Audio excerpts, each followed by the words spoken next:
Here we are at Matheson Hammock. It's a nice marina that's run by Miami-Dade County. You'll see a police boat coming across there. They are doing training of other police departments on the water. They were here yesterday. There's a whole bunch of the popo out. So watch yourself. Yeah. So watch yourself. Don't pull up to the wall that says police and fire only. Yeah, we didn't do that.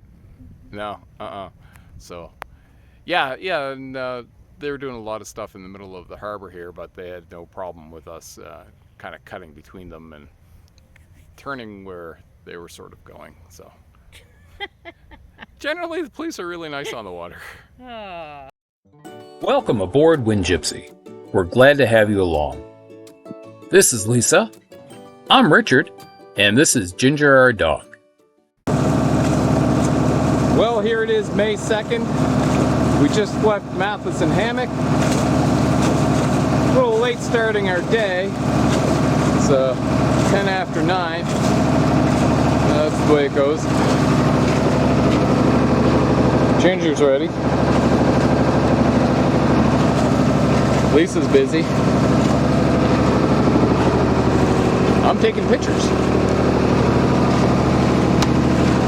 We're heading across Biscayne Bay, out into the Hawk Channel, and possibly going as far as Fort Pierce. It should be a 24-hour, 28-hour crossing depending on the winds.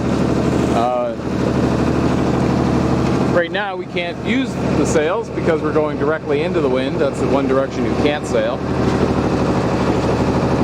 The other thing is we are going to do as much as we can, but we agreed we're not happy if we're under 3 knots. So we won't turn the engine on unless we're under 3 knots, providing we have wind that can take us in the direction. And we don't want to be on the engine for 24 hours either, so if that's the case, we'll probably stop at either Fort Lauderdale or go further to West Palm Beach. Those are our 2 most likely spots. So there's No Name Harbor down there. I can never pick out the entrance to the harbors. If I didn't have it charted, I would be lost. There's the lighthouse. There's a beach down there. That's a nice beach.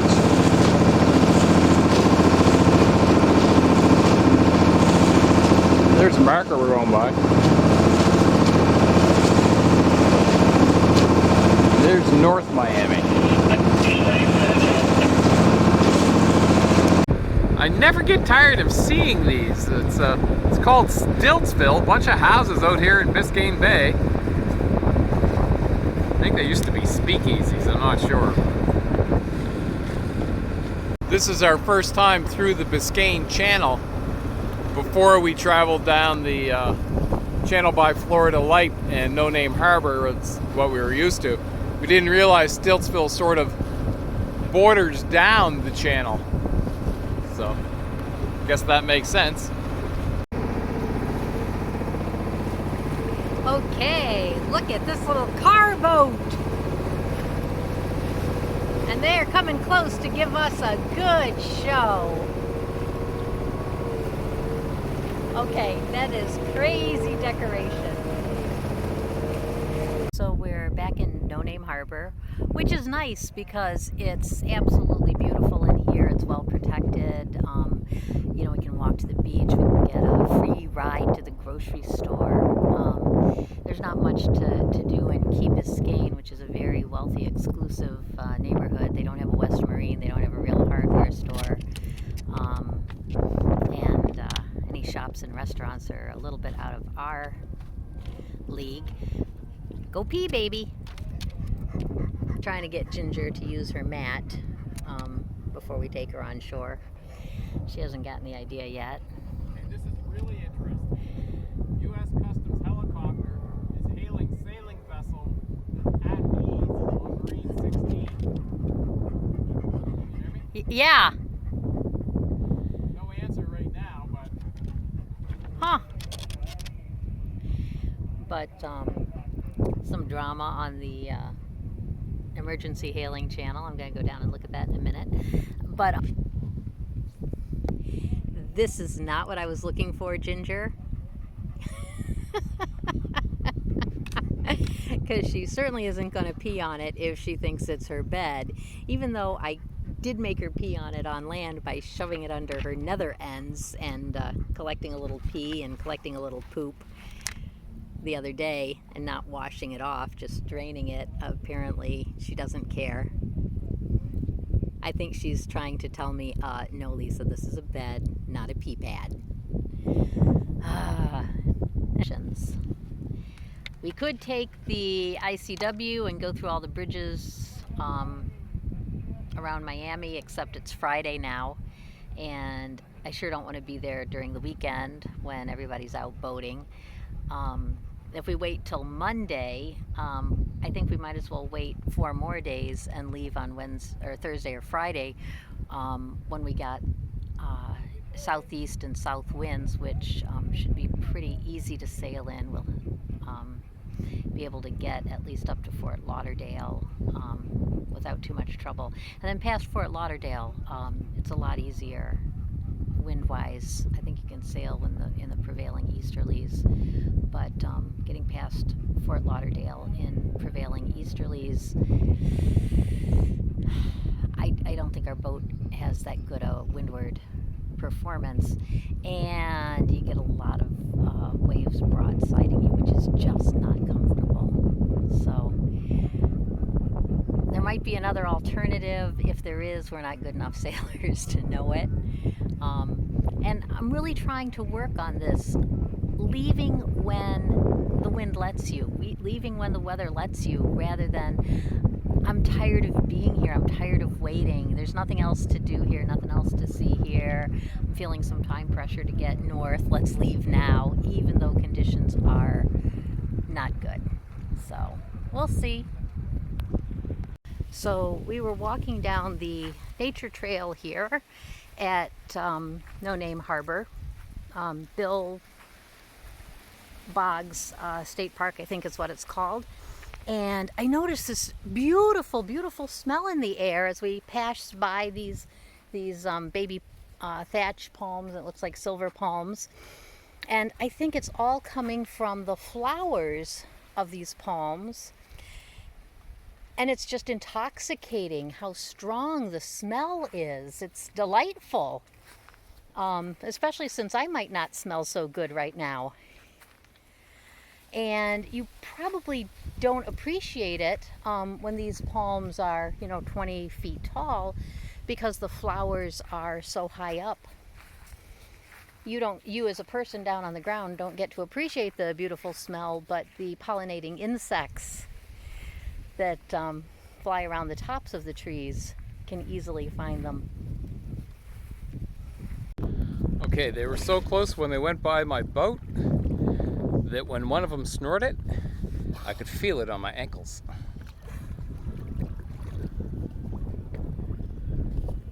Oh, look, there's the fish that it's chasing.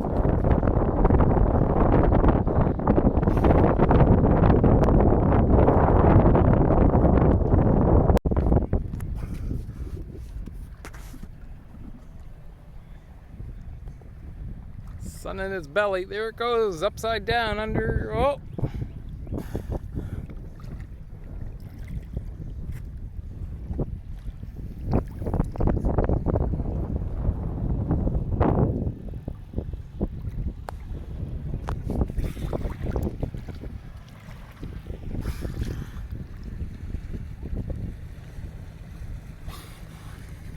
Best footage ever. Well, for me anyway.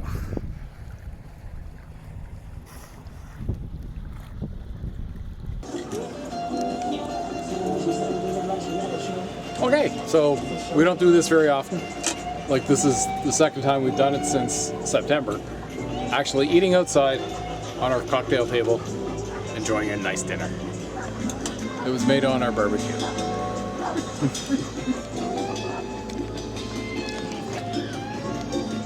Ginger wants some, but she's not getting any.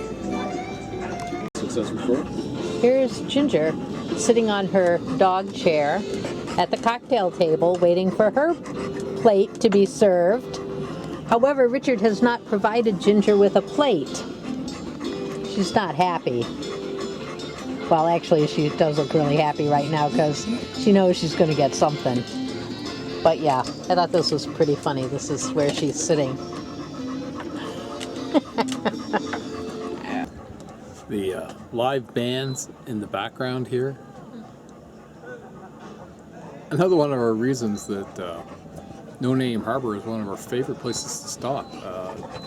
You don't get a lot of the problems you get with some of the boaters in Miami, but you get a lot of nice music and meet a whole lot of nice people on the other boats.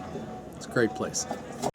So we're taking the dinghy into one of the exclusive canals in Key Biscayne.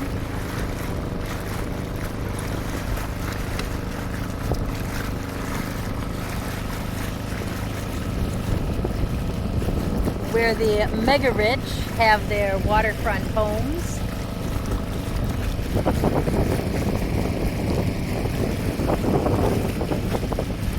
And actually this is marked on Navionics as an anchorage. We just didn't think we could get in here because we draw a little bit more. But I'm guessing that most of these boats out here in the center don't live here. There's a little beach we could land Ginger.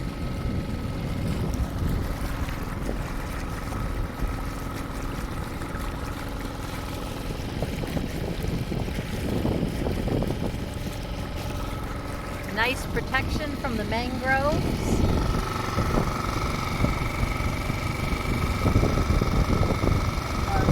Nice protection is given by the mangroves. I guess you don't really need protection from the mangroves. Oh, you don't know what they do at night. Come creeping out of the water.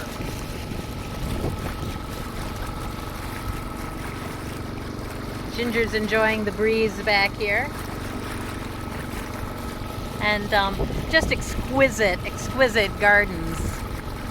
The stuff you can grow here when it's warm year-round. And there is this enormous white heron of some sort. Certainly as big as any of the blue herons we've seen, but all white. I think we saw one like this up at Bahia Honda too, outside of the campground. So we're a little further down the canal next to the anchorage outside of No Name Harbor. And seriously, this house looks like a hotel. It is so big. And elaborate with this giant front entrance, giant lobby.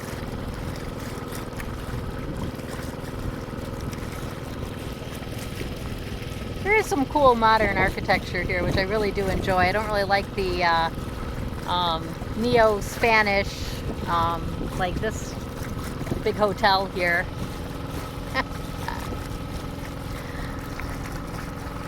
And there's a more traditionally colored heron, blue.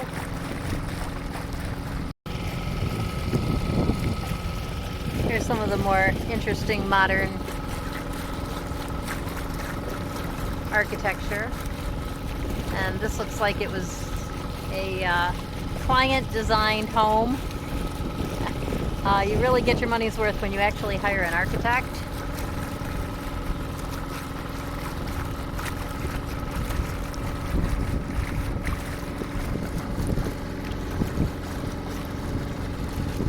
Ginger's enjoying the trip down the canal.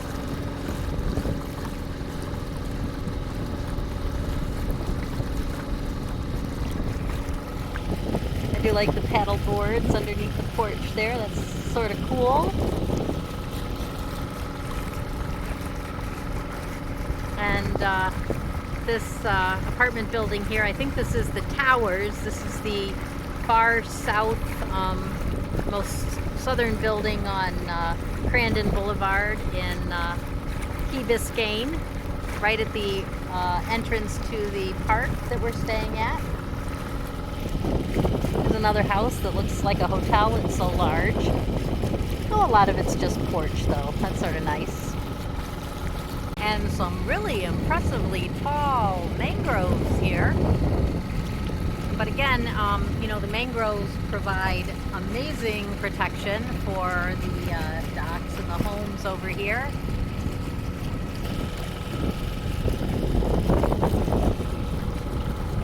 This is sort of surprising. A house here in the mangroves, that would be awesome.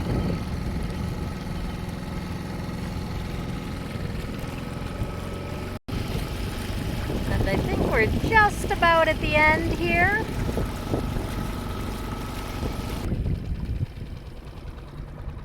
And here is the end of the canal.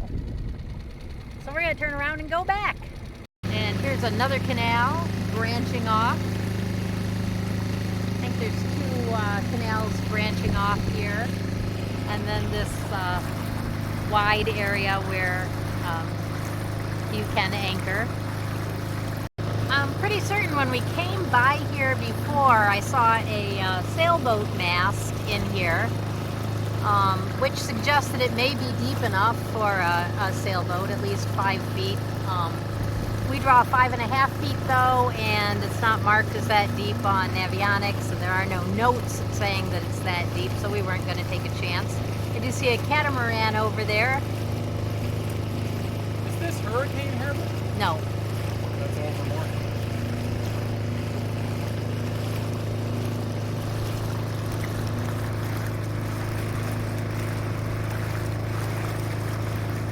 Well, speak of the devil, here we got a sailboat coming in. That was a Sun Odyssey 44 though. And here's some more dinghy tourists like us. We're gonna take a video of our boat, a picture of our boat, and then this guy comes flying by with one of those hydro surfers, which is really cool. Anyway, here's our boat.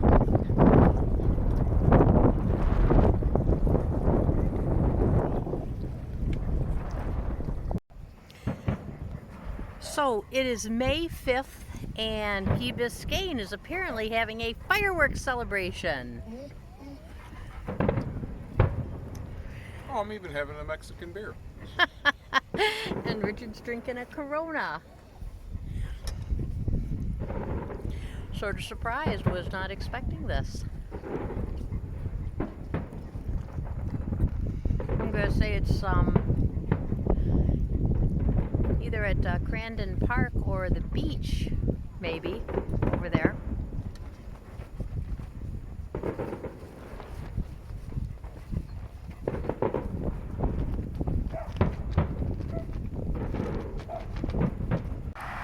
Sort of interesting how they had to trim this tree so trucks could get underneath it. But they let it grow right over the road. We stayed several days at Matheson Hammock in Coral Gables, Florida. And Matheson Hammock Park has its own nature trails and a coral saltwater atoll that you can swim in and is quite lovely.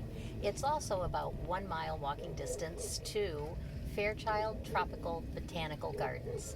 If you are anywhere in the Miami area, it is worth taking at least a day to go and visit the Fairchild Tropical Botanical Gardens. So we just crossed the shipping channel into the Port of Miami.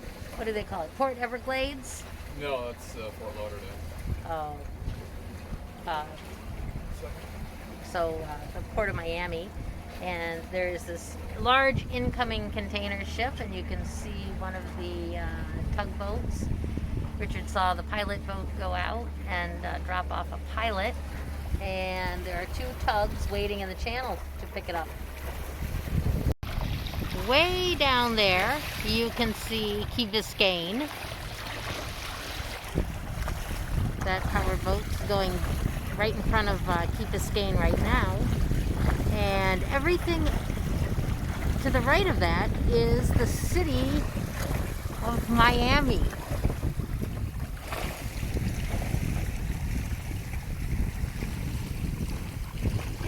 And indeed, it fades off into the distance. It is so vast. Well, we're about 6 nautical miles away from Fort Lauderdale. And that's probably as far as we're going to go today because we've pretty much been 3 knots an hour, which is really slower than we're used to. But it is really beautiful. Hot. Like they said, Florida is preheating. The water's gorgeous.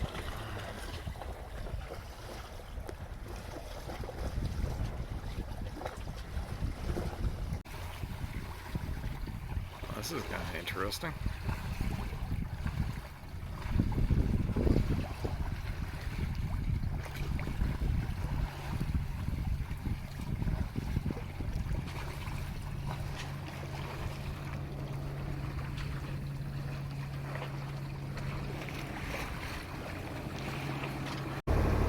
And these are the oceanside beaches at Fort Lauderdale. Spring break beaches. Spring break beaches, yeah. When we were in Fort Lauderdale before, we went in through the ICW and we didn't see it on the ocean side.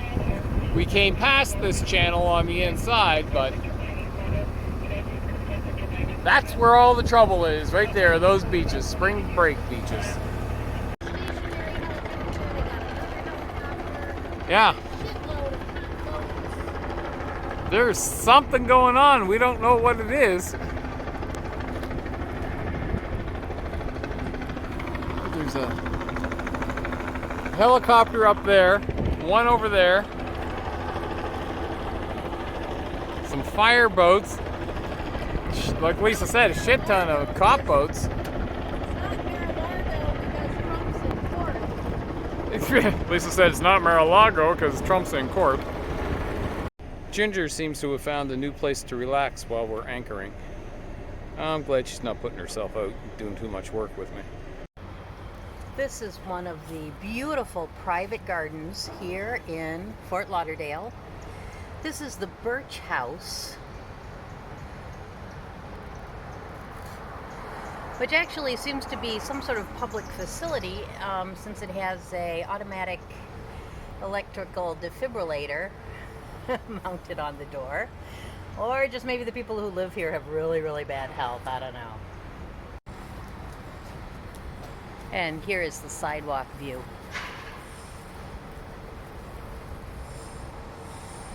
Just absolutely gorgeous. What you can grow when you can grow all year round.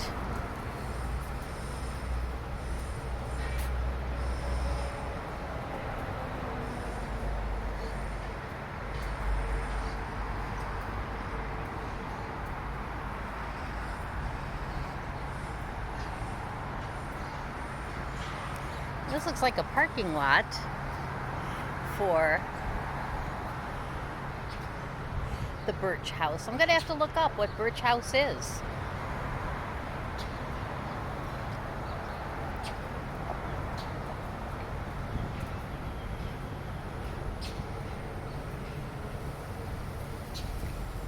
And there's Richard with our "It's Too Hot to Cook" breakfast from 7-Eleven.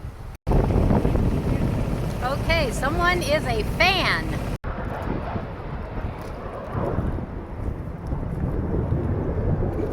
Oh, again, I missed it. But you can see these impressive diving contrails in the background. And Richard and I both said this is one of our favorite properties because it looks like the vacation brochures when we were kids. This is just south of the 14th Street Bridge, and it looks like there's a little park here that you could land a dinghy. I don't know whether there's an anchorage nearby, but you could get your dog ashore. So when the canal is lined with million-dollar mansions, I always wonder how these older Florida homes manage to survive the taxes. That's actually a pretty modest neighborhood for where we are. I don't know if we got a video on this bridge on the way down, but it looks like something out of Disneyland, like fairy castles. It's pretty cool.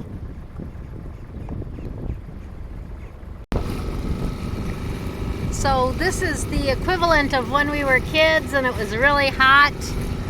your parents would put you in the car and you'd drive around the neighborhood with the air conditioner on because you didn't have air in the house, but you might have it in your car.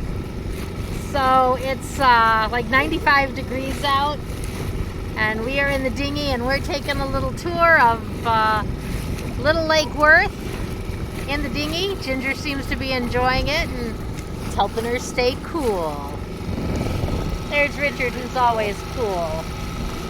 We ran into some young guys at No Name Harbor, and they asked, well, what's the most exotic place you've been to so far? And I'm like, well, Florida is pretty exotic, especially if you're from Michigan.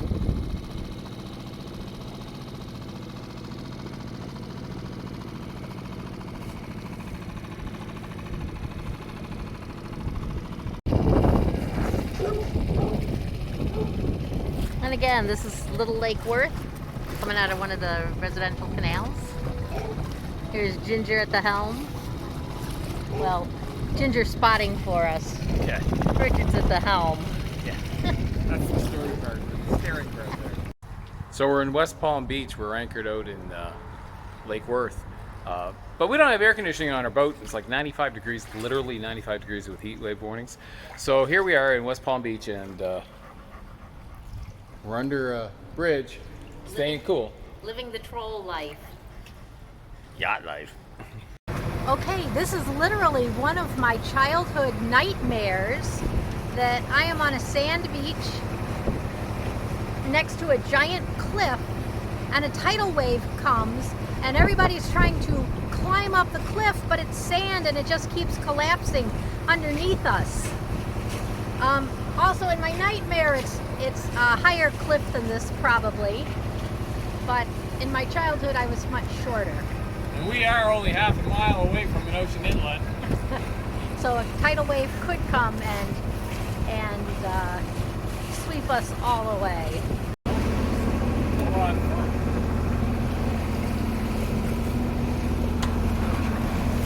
Shit! That is just one of the yahoos at Jupiter Inlet, who Here comes another one.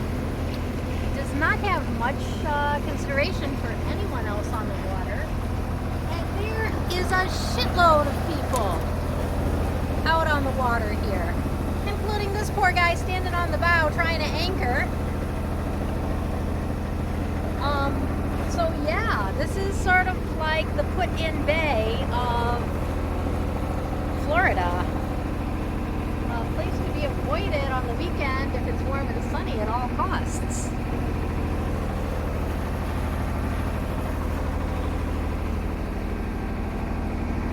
Florida's a big state, and there are plenty of beautiful isolated anchorages where you can enjoy the sun and the surf in peace and harmony. But Jupiter Inlet would not be one of those places. Oh, here, these people look like they found their little bit of paradise. I think this is the highest point in all of Florida.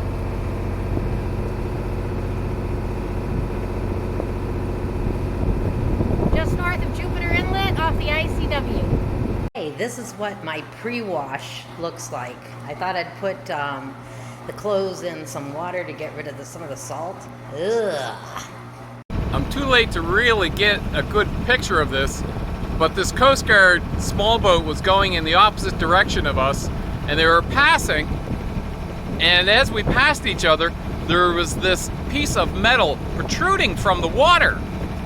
Looked like a shark fin, but we know it wasn't. About 4 inches. About 4 inches, yeah. So now obviously the Coast Guard is going back to mark it and probably wait for someone to put some kind of danger buoy on it. Gotta love the Coast Guard, man. Hold it. Channel marker. Right in the middle of the ICW. It's not an old ICW channel marker. No idea what the heck that is. Okay, now the Coast Guard's going flying up this way. Don't know why. Let's get him. And here's the Coast Guard. Thanks, dudes. Channel markers are important, and you really, really, really don't want to go on the wrong side of that channel marker and hit that rock. My mistake, it actually looks like a girder from probably previous channel marker. You do see those fairly frequently. If you don't bump or you don't ground, you haven't been anywhere. Well, the only thing I got to say to that is, I've been everywhere, man, I've been everywhere. So we are out dinghy exploring Vero Beach after having taken Ginger to poop. Richard said I could get the camera out There, right there. in case a dolphin came. Yeah, he's right there. Another one over here. There. Oh, yeah. Right up along the seawall.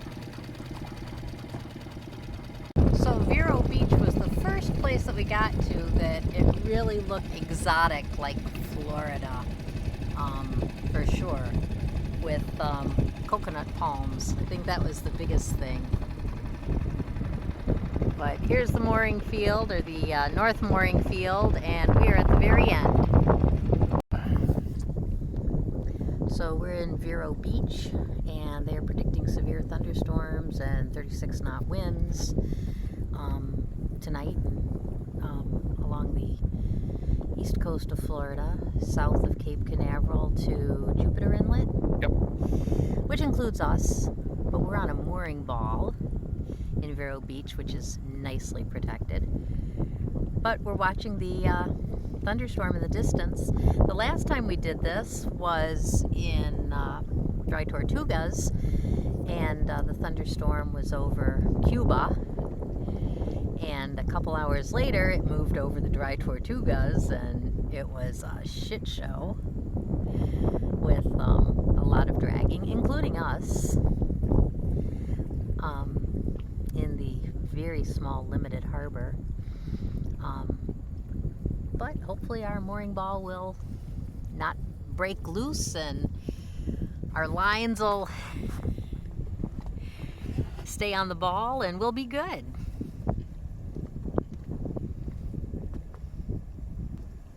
Well, it's far enough away we don't hear any thunders. Oh, that was a big one. So you can probably hear on the recording that the wind has really picked up in the last couple minutes. We're still seeing the lightning to the south of us.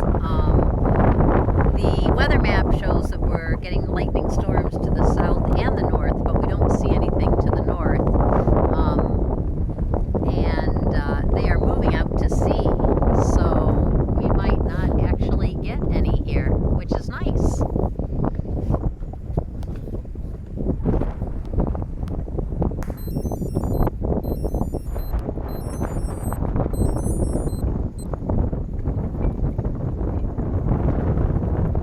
Richard said, well, we didn't really look north, so he's looking north now. I don't know if it's reflections of what's behind me.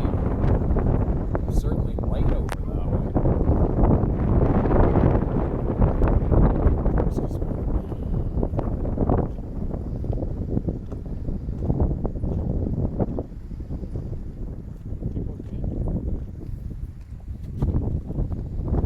So this is the view to the north.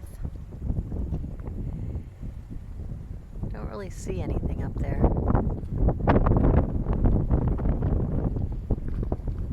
Oh, Yeah. there's some. It can just bypass us all at once.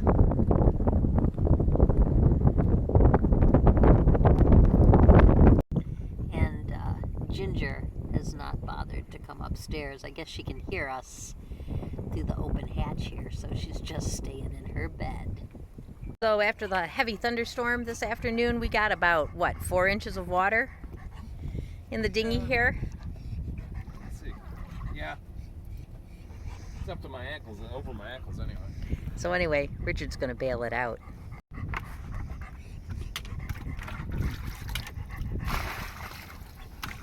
Come on, you manatees, get your fresh water here. Yeah. And here's Ginger watching Richard bail out the dinghy. She's not letting him get out of her eyesight. So I wasn't kidding about the manatees in the fresh water. Apparently they really like fresh water and will often, when people are washing their boat, come up and drink or get under the stream of fresh water. So Richard was bailing and he hears this big psh, and he looks up and he's like, wow, that's a really big dolphin. And then he sees the tail and it's like, that's not a dolphin, that's a manatee. But I missed it, of course. He's trying to hand pump some of the last of the water out, but this stuff is pretty icky. I don't even think a manatee would would drink that. But we're waiting for him to come back, take his picture.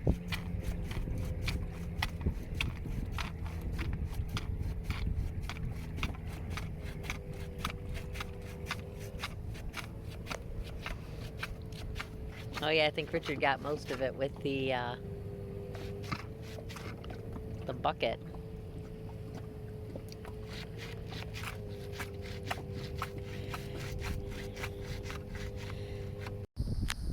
So this should be our last night in Vero Beach. Weather should be good tomorrow. It's a beautiful place, and I have to say, gorgeous sunset for our last night here. So we left Vero Beach this morning. I did the lines, and as usual, Lisa does all the hard work on the engine. And this over here is the other side of the canal from where we were on the mooring ball. We're up in the ICW channel right now. We probably could have gone through there, but there were one or two wrecks in there, so we didn't sound out the depth with the dinghy and our sounding line, so it's easier just to go through the marked channel. You know, it's a little safer. Nice secluded spot though. You can see this guy over here. It's the biggest boat we saw anchored in there. You can see the two-master down there.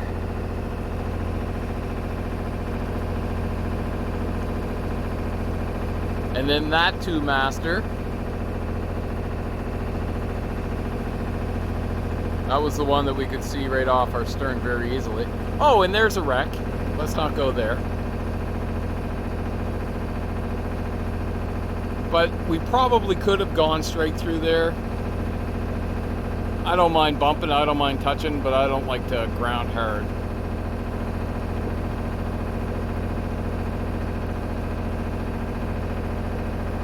And that's where we were, on the other side of that channel. Anyway, hope to get as far as Cape Canaveral today. That's a 45-mile trip, a little long on the engine, but we'll see what happens. Right, Lisa? Yes. I love it when she Whatever it was, yes. Okay, Lisa said there's pink birds over there, up in the trees. Yeah, that one in the center. With a log by itself. Then up in the big. I've been complaining because I haven't seen flamingos. It is not a flamingo, but it's some other pink bird with a white head. Yeah, some other pink bird with a white head, but it's a pink bird. Yeah. Blackbird? Yeah, it's what I see the ones at the top. Where are the other ones? The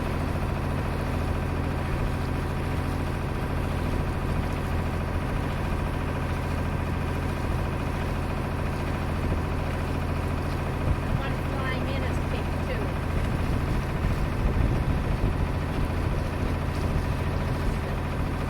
This is us looking at navigation. Yeah.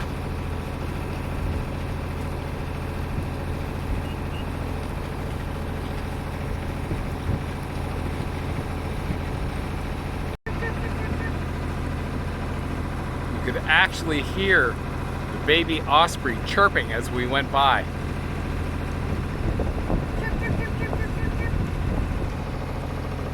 That's not a baby osprey. Throw me a fish, Richard! Throw me a fish! And here's a nice little spot just north of Vero Beach.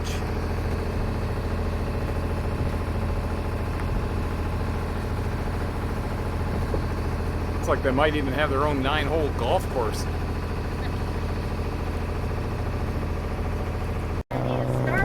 Now, I would not consider this a safe passing situation.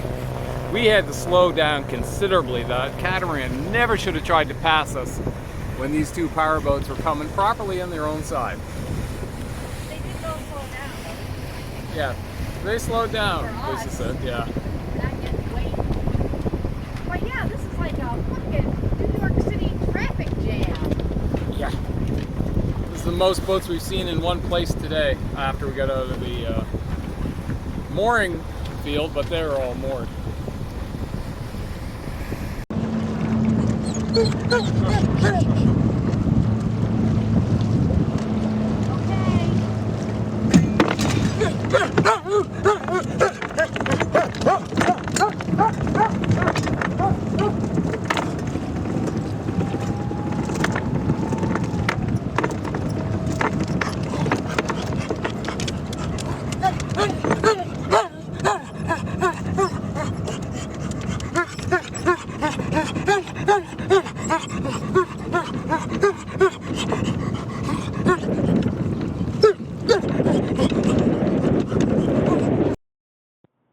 So I was surprised to find this footage. I had forgotten that I put the video camera up on the bow to capture the anchoring process.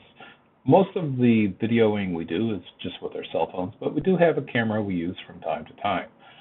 I decided it wasn't really that secure and I wouldn't want to keep the camera up there while we're sailing, but for that time, it seemed okay. So here's 28 seconds of me anchoring.